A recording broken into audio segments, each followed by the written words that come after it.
성경 말씀은 시편 139편 1절부터 10절 말씀입니다. 10절 말씀 한 절만 봉독해 드리겠습니다. 거기서도 주의 손이 나를 인도하시며 주의 오른손이 나를 붙드시리이다. 아멘.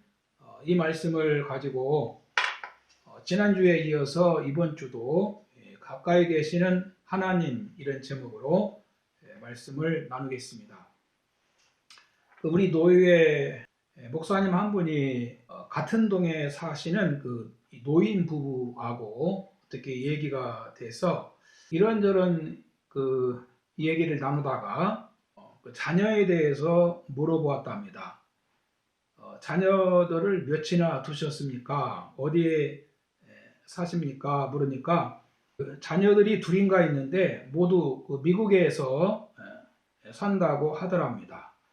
그 애들 교육을 잘 시키겠다는 그 부모의 마음에 어려운 중에도 둘 다 그 유학을 보냈는데 지금은 미국에서 결혼해서 살고 있다고 했습니다.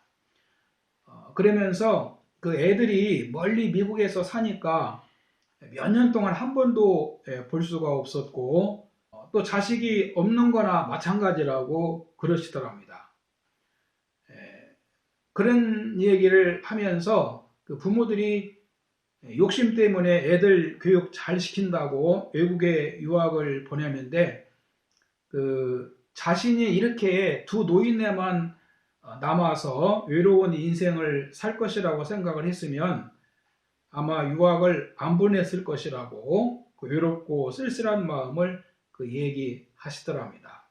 그래서 그러면 자식 곁으로 가시면 되지 않습니까? 그랬더니 지금 자기들이 어떻게 거기 가서 사느냐고 하시면서 또 그 자식들이 오시라고도 안 한답니다.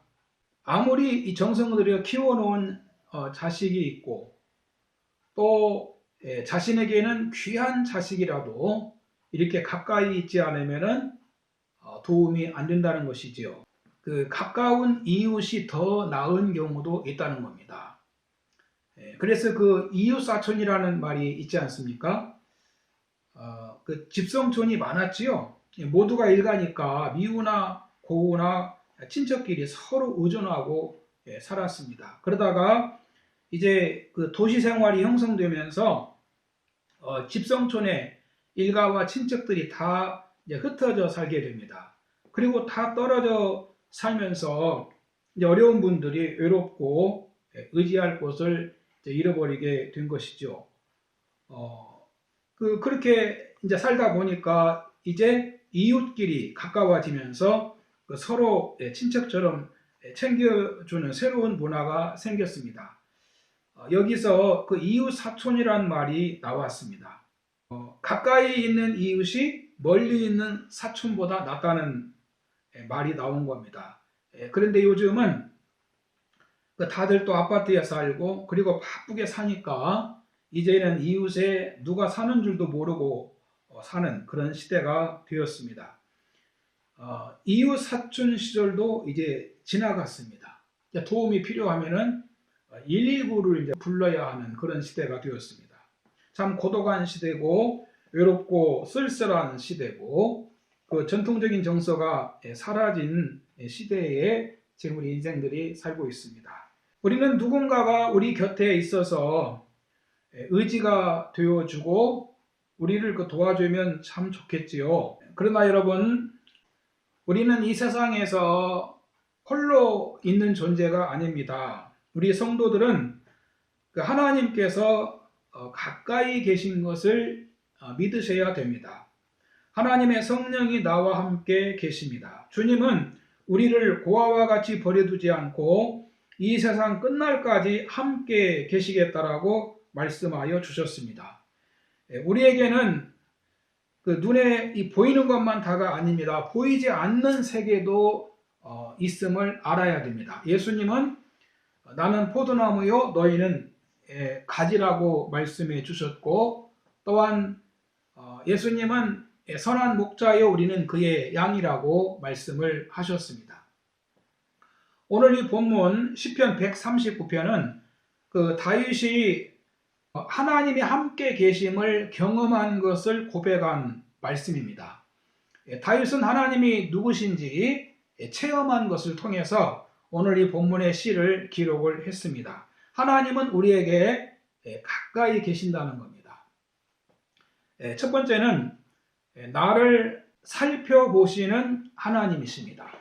본문 1절에 보면 여호와여 주께서 나를 살펴보셨으므로 나를 아시나이다 라고 말씀하고 있습니다.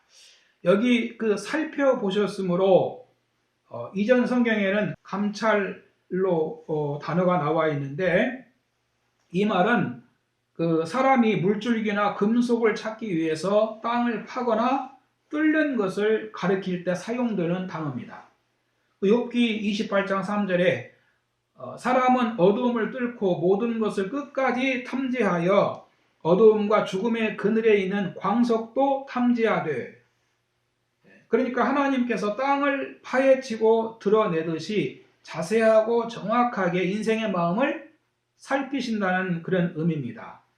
그래서 자세한 조사의 결과 하나님은 우리 마음의 모든 것을 아시고 나를 아신다는 겁니다. 그리스의 수도 아테네에 가면은 옛날 천여 년 전에 지은 오랜 예배당이 있답니다. 거기에 그 헬라 정통교회가 있는데 그 천주교와 좀 다른 예배당이랍니다. 보통 성당은 그 마리아의 성상과 또 이 성화를 만들어 놓는데, 그것 그 헬라 정통교회에는 그 마리아 상이라든지 이 성인들 상은 없고 주 8세기에 그런 것들을 다 폐지했다고 합니다. 그리고 이 성화만 허락을 했는데, 예배당에 강대상 뒤쪽 아치 맨 위에 큰 눈이 하나 그려져 있다는 겁니다. 그 예배당에 문을 열고 들어가면 제일 먼저 보이는 것이 그 눈이라는 겁니다. 그 눈이 나를 내려다본다는 겁니다. 그 뜻은 이 예배당에 들어오면 누구든지 하나님의 눈이 너를 보신다 하는 그런 뜻을 알리기 위해서 거기에 그 눈을 그려 놓은 것 같다고 이렇게 했습니다. 하나님의 눈은 그 예배당에만 계신 게 아니지요. 우리 예배당에도 있고, 하나님의 눈은 지금도 우리 마음을 살펴보십니다. 그리고 하나님의 눈은 성전 안에만 있는 게 아니고 어디 가든지 온 세계에 하나님의 눈이 계십니다. 우리 그 동양의 옛 성현들 고서에도 신목여전이라는 말이 있습니다. 신의 눈이 번갯불 같다는 그런 말입니다. 이 제일 밝은 것이 번갯불이죠. 옛날에는 번개가 번쩍할 때 제일 밝은 불로 생각을 했습니다. 하나님의 눈이 이 번갯불 같이 밝게 우리를 살피신다는 것이죠. 하나님의 눈이 우리를 살피시고 나를 보십니다. 내 생각과 내 생활에 있어서 하나님 보시기에 우리는 혹시 거슬리는 것이 없지 않나 살펴볼 수 있기를 바랍니다. 쉽게 얘기하면, 우리가 이제 가게에 가서 물건을 살 때 물건을 살펴보지 않습니까? 시장에 가서 주부들이 식재료 하나를 구할 때도 물건을 들어서 앞에도 보고 뒤에도 보고 이리저리 이렇게 보지요. 또 옷을 살 때도 마찬가지고, 전자제품을 살 때도 기능을 다 알아보고 디자인까지 이렇게 보잖아요. 이렇게 물건을 살펴보면은 그 물건이 어떤 물건인지 어느 정도 알게 되는 거지요. 이와 같이 하나님도 나를, 우리 인생을 살펴보신다 이렇게 말씀을 하고 있습니다. 그래서 이 본문의 시편 기자도 하나님이 나를 살펴보심으로 나를 아시나이다 이렇게 고백을 하고 있습니다. 두 번째는 하나님은 모든 것을 알고 계신다는 겁니다. 하나님은 나에 대해서 모든 것을 아신다고 말씀하고 있어요. 먼저는 하나님은 나의 생각을 아신다라고 말씀합니다. 여기 2절에 보면은 주께서 나의 앉고 일어섬을 아시며 멀리서도 나의 생각을 통촉하시오며라고 말씀합니다. 이 통촉이라고 하는 말은 밝게 살피는 것을 말합니다. 우리 그 사극 같은 데 보면은 신하들이 임금님한테 통촉하시옵소서 그렇게 신하들이 임금님에게 막 간청하는 이제 그런 우리가 그 소리를 들을 수가 있는데 바로 이렇게 밝게 살피시옵소서 그런 의미입니다. 하나님은 멀리 계시는 분 같지만은 가까이에도 계셔서 그 우리의 생각을 이렇게 살피신다는 것입니다. 내가 말하지 않는 것도 생각만 하는 것도 하나님은 다 알고 계신다고 말씀하고 있습니다. 그 다음에는 하나님은 우리의 말도 모두 아신다고 말씀합니다. 여기 4절에 보면 내 주여 내 혀의 말을 알지 못하는 것이 하나도 없나이다. 하나님은 우리의 말도 다 듣고 계신다는 말씀이죠. 유익한 말을 하든지 무익한 말을 하든지 믿음의 말을 하든지 이 감사의 말을 하든지 또 불평하고 원망하는 말을 하든지 하나님은 다 듣고 알고 계시다는 겁니다. 하나님은 우리의 말의 의미를 아시고 어떤 생각에서 나왔는지도 다 알고 계신다는 겁니다. 이뿐만이 아니라 여기 2절에 더 보면은 나의 앉고 일어서는 것을 아시고 하나님은 우리의 행동도 다 아신다라고 말씀하고 있고 7절에 보면은 하나님 앞에서 숨을 수도 없다 이렇게 말씀하고 있어요. 7절에 내가 주의 신을 떠나 어디로 가며 주의 앞에서 어디로 피하리까 라고 말씀합니다.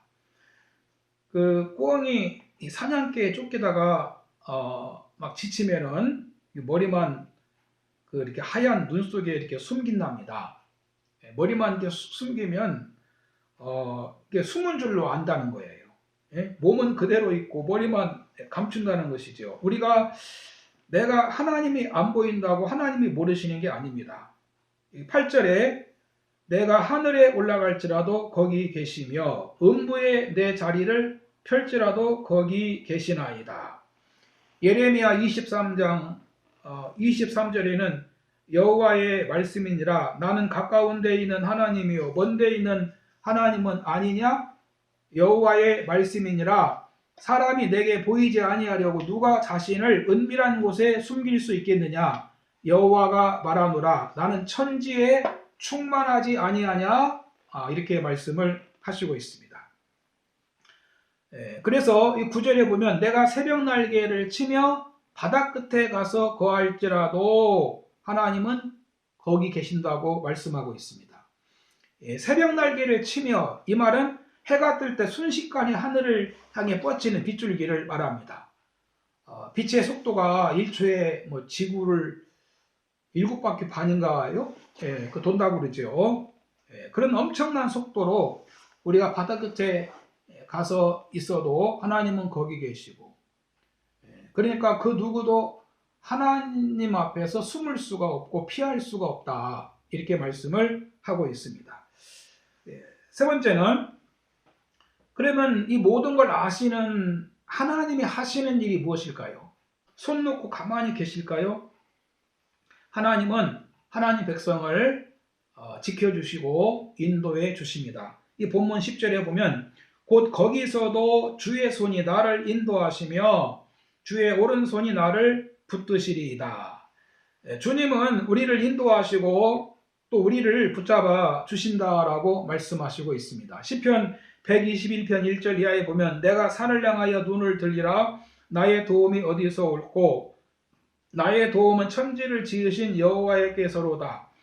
여호와께서 너를 실족하지 아니하게 하시며 너를 지키시는 이가 졸지 아니하시리로다. 이스라엘을 지키시는 이는 졸지도 아니하시고 주무시지도 아니하시리로다. 여호와는 너를 지키시는 이시라. 여호와께서 내 오른쪽에 내 그늘이 되시나니 낮의 해가 너를 상하게 하지 아니하며 밤의 달도 너를 해치지 아니하리로다. 여호와께서 너를 지켜 모든 환난을 면하게 하시며 또 내 영혼을 지키시리로다. 여호와께서 너의 출입을 지금부터 영원까지 지키시리로다. 우리는 그 앞의 일을 잘 모릅니다. 그렇지만 우리는 하나님이 나의 모든 걸 다 알고 계시다는 사실이 나에게 힘이 되고 위로가 되어야 합니다. 여호와는 나의 목자십니다.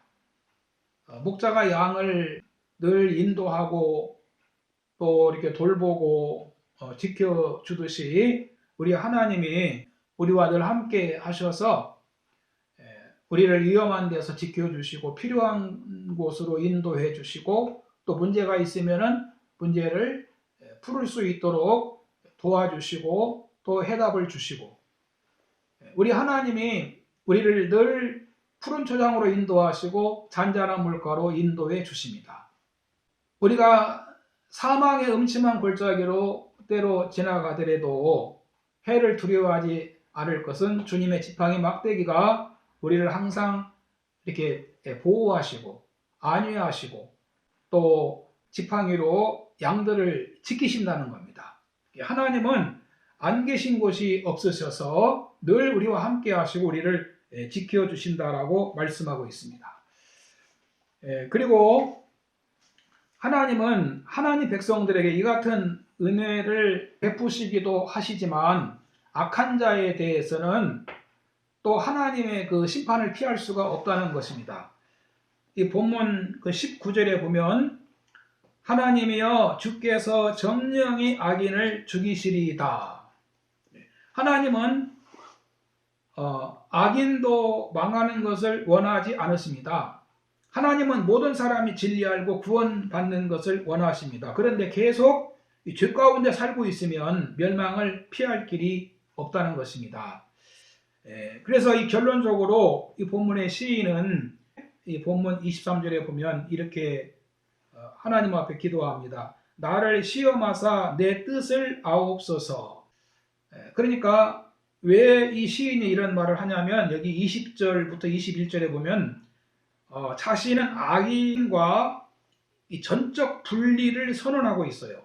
악인의 일에 자기는 가담하지 않고 또 악인하고는 다르다라고 하는 것을 하나님 앞에 고백합니다. 그런데 그 분리가 단지 외적인 분리만이 아니라 내적인 분리, 즉 하나님의 눈으로 보셨을 때에도 인정해 줄 만한 분리, 그것을 이 시편 기자는 이제 바라면서 하나님이여 나를 시험하사 내 뜻을 아옵소서 이렇게 기도를 하고 있는 겁니다. 그래서 여기 24절에 내게 무슨 악한 행위가 있나 보시고 가르쳐 주셔서 망하는 길이 아니라 나를 영원한 길로 가게 해달라고 이렇게 하나님께 기도를 합니다. 할렐루야. 우리 하나님은 이렇게 가까이 계셔서 우리 모든 걸 살펴보시고 또 우리에게 가장 좋은 것을 주시기 원하시고 그리고 우리를 늘 인도하시면서 우리로 하여금 하나님 잘 섬기면서 이 땅에서 하나님의 사랑을 받으며 하나님의 복을 받기를 원하십니다. 그러므로 여러분 이 어려울 때 하나님을 늘 가까이 하시고 또 열심히 찾으시고 예수님을 잘 믿으셔서 주님의 은혜 가운데 복되게 사시기를 주님의 이름으로 간절히 바랍니다.